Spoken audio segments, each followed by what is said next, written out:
When we go to visit the Minnesota Landscape Arboretum, one of my favorite spots is the Japanese garden. We also did a show several years ago at the awesome Terrace Park Japanese Garden in Sioux Falls. There is something about both those gardens that is peaceful and beautiful. The rocks, statuary, and plants calm me, and I really admire the topiary shapes.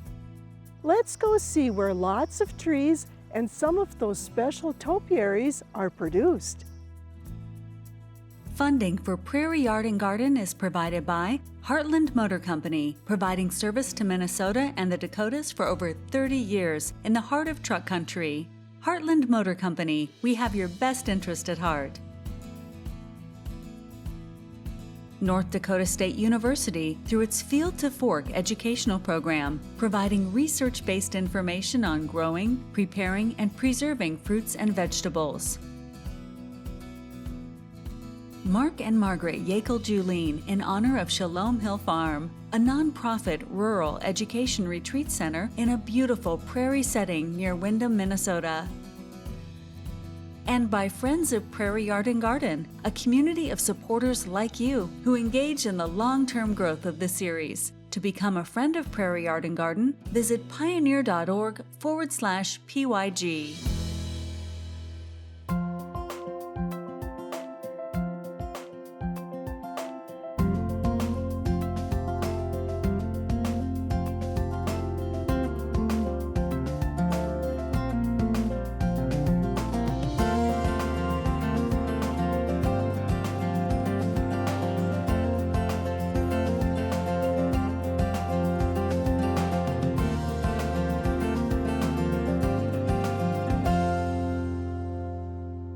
When we had our garden center, Tom did lots of landscaping.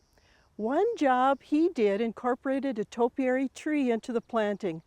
It looked so nice, but the topiaries were expensive and hard to get. Imagine my surprise in learning there's a nursery right here in Minnesota that grows and produces topiaries and lots of other trees too. I called Lowell from Plants Beautiful Nursery, and he said we could come and see what they have and how they do it. Thanks, Lowell, for letting us come. Well, thank you, Mary, for coming. Now, tell me, how did Plants Beautiful Nursery get started? My dad started it in 1967, so we've been growing and planting trees since 1967. And I started working with my father. I was in junior high at the time, and planting trees, and the rest is history from there, I guess you could say. The nursery we have is about 150 acres, and we have another farm which is Christmas trees. We have a choose and cut Christmas tree farm. So that could be another story, Mary, for another time. So what makes this a good location for growing trees? This location, we're out on the prairie here. We have more of a heavier type of soil, prairie loam soil, with a little bit of clay in it. And then it's lighter down below. We'll get to sand eventually down. So we have good soil drainage for water. Water's not going to sit around for very long. And it allows us to ball and burlap trees very well. That's the key thing. Whereas the other farm where we have the Christmas trees is lighter soil, a little bit sandier, not as good for balling and burlapping trees. So that's why we grow Christmas trees over there. So what are the different parts of your nursery? Well, we have evergreen trees, we have shade trees, we have the topiary trees. The evergreen trees in our nursery make up about 70% of our sales. The shade trees is about 20% to 25%, and then about 1% at most is topiary trees. That's more of a unique customer that likes to have a decorative tree in their yard. How many different kinds of trees do you grow? We have about 60 different kinds of trees that we're growing between all of the evergreens, about 25 to 30 different evergreens, and it's about 35 different shade trees, flowering trees and that kind of thing. How many trees do you plant each year? We plant between 4,000 and 5,000 trees a year, so that we have a good number of trees. they aren't all going to make, a number one, perfect tree. So there's going to be some, that will not fill in. Maybe even like this one next to you, Mary, here. Right now it doesn't look as full as this guy, but 5 years from now, that guy will be 10 feet tall and look just as full as this guy. So When you plant, do you plant in between where you have already harvested, or do you start a new area each time? we start a new field every time. So we're finishing off a field. That field right over there is one example. It'll be planted either this summer or next spring. Okay, that's got alfalfa in it right over there that we planted last summer into that. It was worked up for at least 1 year or more to work it up. So everything came out of there tree-wise that was left. And then we work it up with disc the field several times throughout the summer. Then we plant alfalfa in there, and that, by the way, is part our cover crop.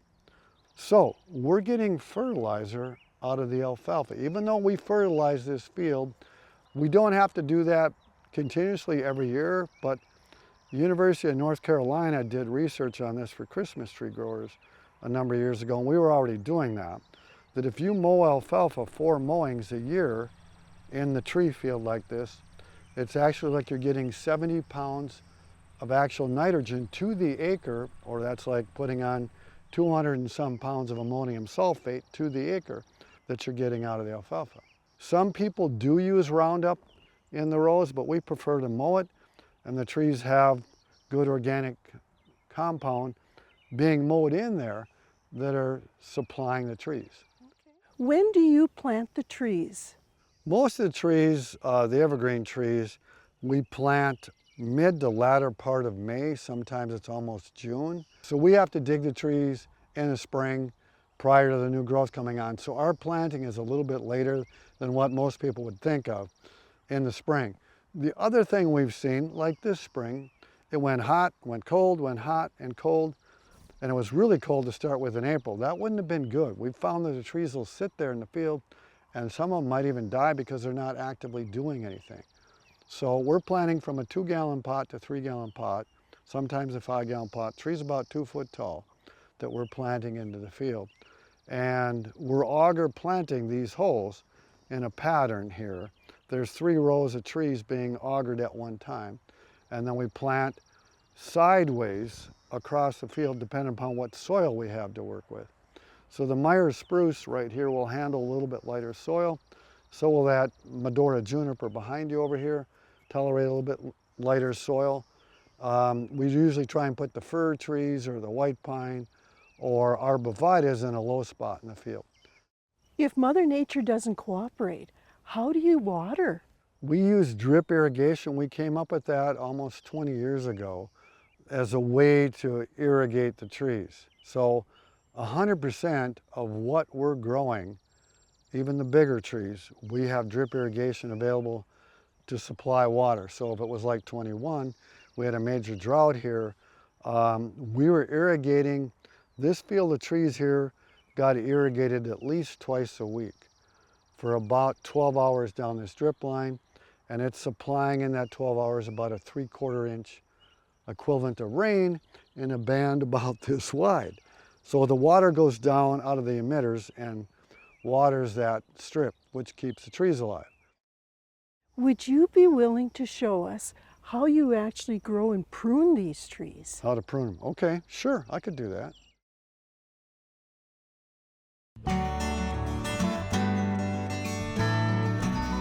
When we talk about adding more color to our plate, we're not talking about colorful frosting or sprinkles. We're talking about adding more colorful fruits and vegetables.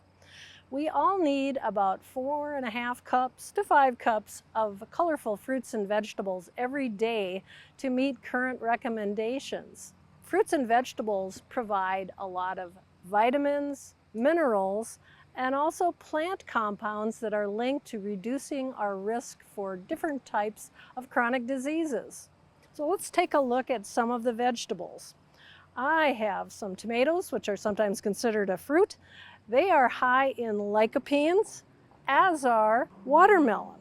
I have berries. Berries are rich in anthocyanins, and anthocyanins are linked to reducing our risk for heart disease and other chronic conditions.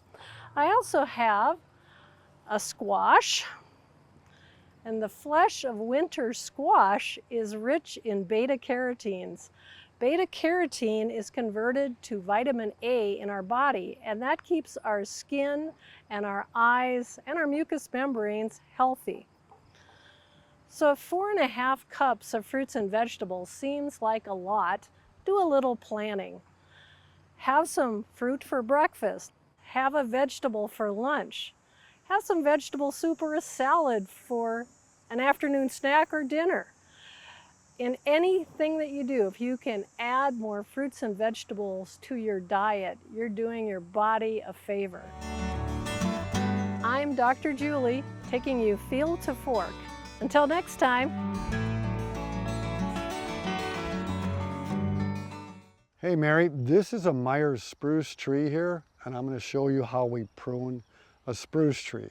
And this is one of the clippers. It's like a two-phase process. This is a clipper, very lightweight, very easy to use.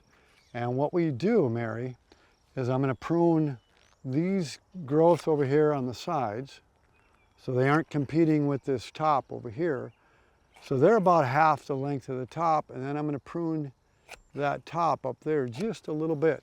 So that'll make this tree more dense, is what that will do, Mary. And the second phase, we use these machetes here. 16-inch blade, very sharp. So I'm wearing goggles, you know, and I'm going to be going like this. You see? Pruning a little bit of that new growth right there. And I want to hit you. Go around the tree, just nipping that edge a little bit, and that makes the tree denser. That's it.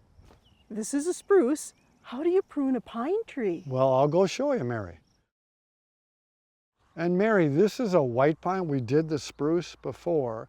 So the white pine is done very similar to the spruce, but a little bit different.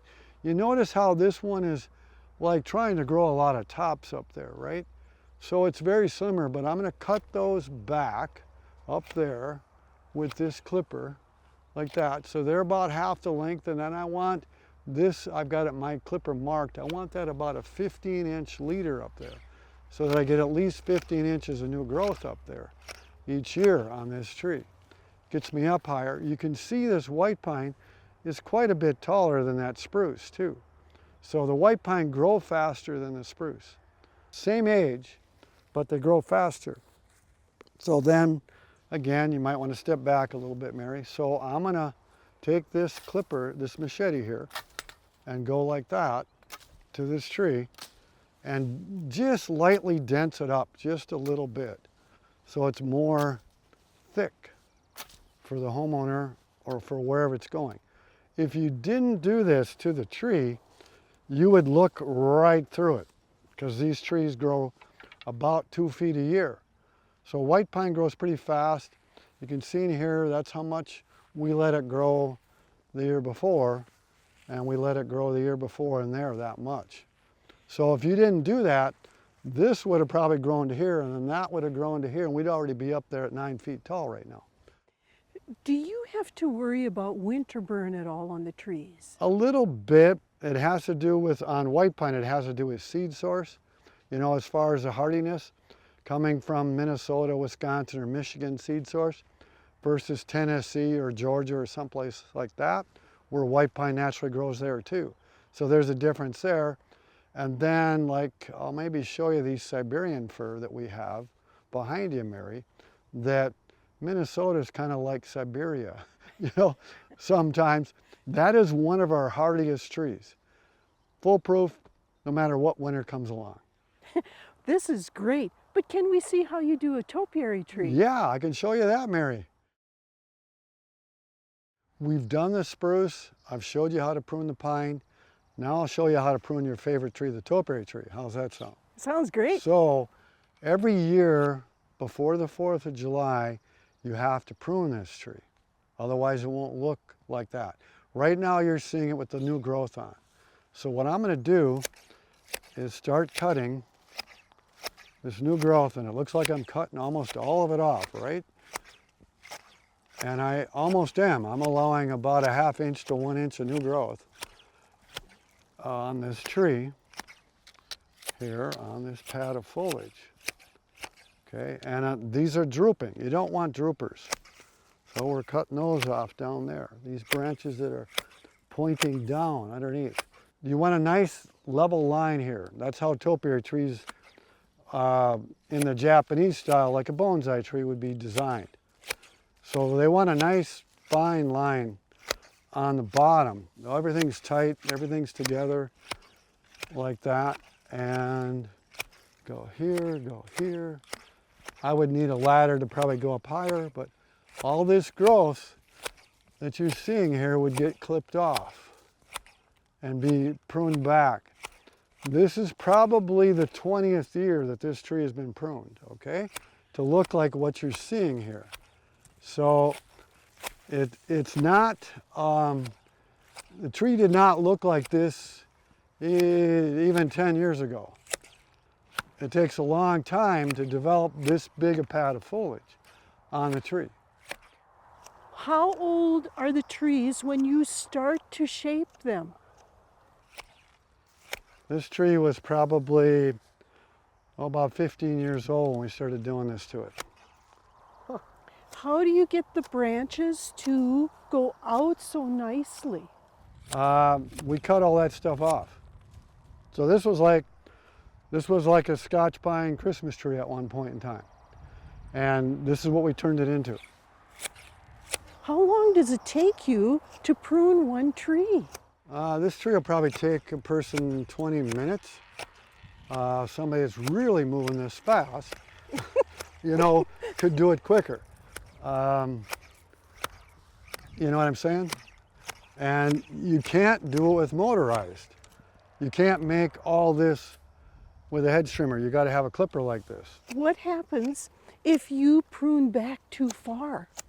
It doesn't hurt the tree. I mean, I could shave this down more and make it tighter. You see what I'm doing? Right there. I just made it tighter. Now, what happens if you don't prune it, right? Big question. You got a weird looking bush in a couple of years. If you don't prune it, you got 1 or 2 years of missing pruning, because look at how much this growth is up here right now. What I'm pruning here is this year's growth. Imagine what this would look like 2 years from now. Would look like,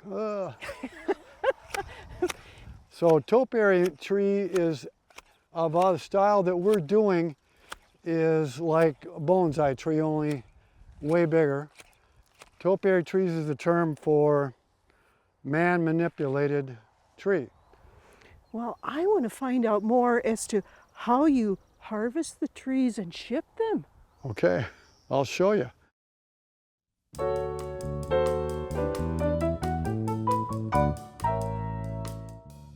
I have a question. I was thinking about trying to grow blueberries, but I've heard they're difficult to grow. Do you have any recommendations? Blueberries can be a really rewarding crop to grow, but they're also pretty tricky. The top 2 reasons why your blueberries might die are the soil is not acidic enough or they're not getting enough water. And the 2 can definitely interact as well. So before you plant your blueberries, and I mean a year before you plant your blueberries, measure the pH of your soil. Just buy pH strips at your garden center. Measure that soil and make sure that your pH is between 4.5 to 5.5. That's pretty acidic, but that's what blueberries need. That's what they're adapted to.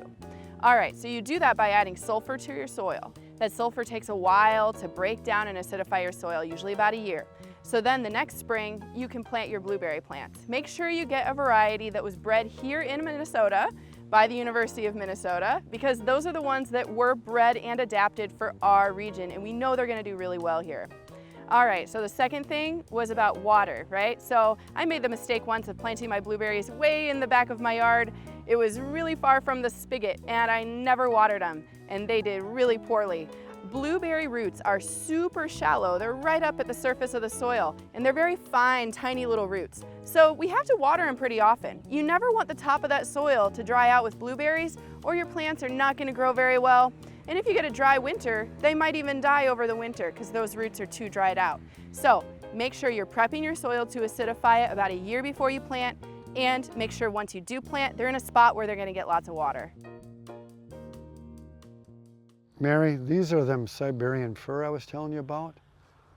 Like Minnesota's kind of like Siberia. This is our hardiest tree. They're very soft, and smell them needles there. Oh. It's a fir smell along with citrus smell. And Siberian fir, when you see fir essential oil on a bottle or something, they make it out of Siberian fir. Because of that citrus peel smell, they don't have to add citrus oil to that bottle also. So everybody loves this tree. They're hard to get a hold of.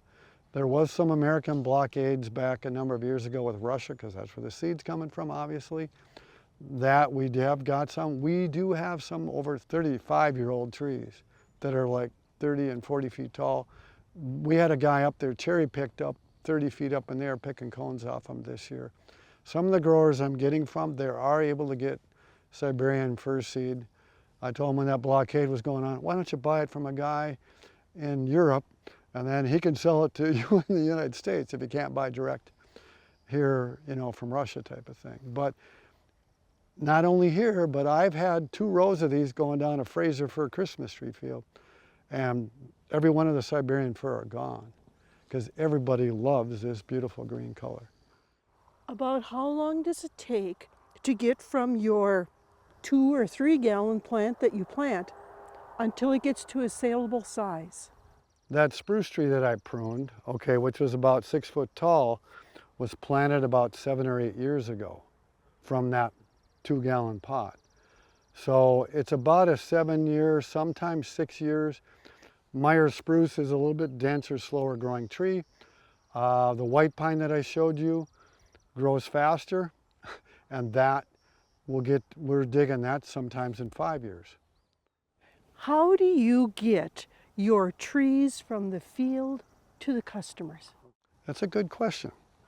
So before we dig the tree, Mary, we come with some twine wrapped around our hand, and we tie all these branches up. Then we dig the tree, ball and burlap, wire basket, burlap bag. Then once they're on a truck, they're tipped, laid down on the truck, and a tarp goes over the top.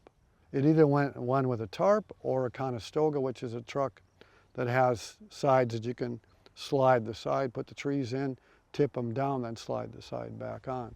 So they're protected from the wind going down the road. So the bigger trees, like say 10, 12 footers, and bigger, it's easier to put a tarp over the top of them. And it's a mesh tarp, not like a lumber tarp that doesn't let any air through. It lets some air go through it so the tree doesn't cook in the hot sun.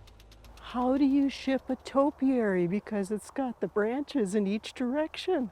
That takes a process of tying up. We take 3-ply rope and carefully tie up all those pads of foliage that you saw on those trees so that they're up as much as we dare move it, and then we tip it very carefully on the truck. When people buy the trees, do you sell wholesale or retail or both? Both. Is there a certain time that people can buy from you, or throughout the season? They can buy any time, but like right now, I can't actively dig this tree with the new growth on because this will wilt today in the hot sun. And then where do you keep them from the time that they get dug here in the field until you put them on a truck to ship them? We have a holding area that we put them in. It's under a lot of bur oak trees. So bur oak is a very hardy tree, and loaders can run around there pretty well and store them there. When people buy trees from you, how should they take care of them, or how do they know how to take care of them? Well, they're ball and burlapped in a wire basket with a burlap bag, and we've tied the ropes across the top to hold the tree secure in that transporting process. They just plant that whole thing in the ground, wire, burlap, and rope and all. Don't untie it. That helps hold the tree from rocking around in the wind once they've planted it. So hopefully they might not have to stake the tree, depending upon how windy a site they have. And it helps survive the tree better. The roots will grow right through that burlap. The roots will go right through that wire. They're not affected by the wire basket whatsoever. And the tree will survive better if you don't mess with the wire and the rope. You've got the tree there, you build a dike around that tree, take a garden hose with the water running and push it in the ground about a foot with the water going and wash all the air pockets out from where the dirt, because if you have an air pocket in there, Mary, about like this, someplace down about here, the roots aren't ever going to go through that spot. So you have to wash all that air pockets out for that tree so that they're not getting, the roots aren't, they're going to go through, penetrate through. So you do that after you've done that a couple of times. Do that and you go, whoa, where's all the dirt going, Just disappearing. Then after that, you untie the branches because you can't see down there on an evergreen tree with all them branches in your way. So once you've done that, you untie that and you're ready to go. How do you know how deep to plant it? You plant it flush with the grade, the ball of the tree flush with the grade, unless you're in really heavy soil or clay. Then you want the ball sticking up about 3 or 4 inches out of the ground and mount some dirt up onto it. It's like a cup and saucer effect. All the water is going to go to that hole where you planted that tree, and it can't go away. So depending upon how wet a year it is, the water is going to sit there and the tree could potentially drown in that spot. So you want the tree to be a little bit elevated. Different species are different ways. The fir can probably tolerate a little bit wetter, the white pine can, the arborvitae can, but the spruce not, the maple's not. That type of tree there would want to definitely be planted high if you have extremely heavy clay type of soil. Do you send instructions along with the trees? It's on our website. So at the bottom page of any page on our website, it's planting instructions there. There's all printed out for you right there, and we made a video about 10 years ago of everything I just told you, Mary. Well, this has been so interesting, and I appreciate you letting us come out and see your beautiful trees. Well, thank you. Thank you for coming.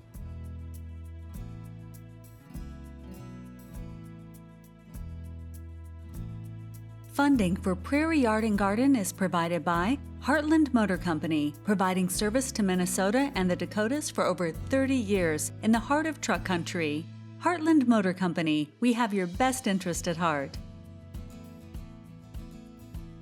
North Dakota State University, through its Field to Fork educational program, providing research-based information on growing, preparing, and preserving fruits and vegetables. Mark and Margaret Yackel-Julien in honor of Shalom Hill Farm, a nonprofit rural education retreat center in a beautiful prairie setting near Windham, Minnesota. And by Friends of Prairie Yard Garden, a community of supporters like you who engage in the long-term growth of the series. To become a friend of Prairie Yard Garden, visit pioneer.org/PYG.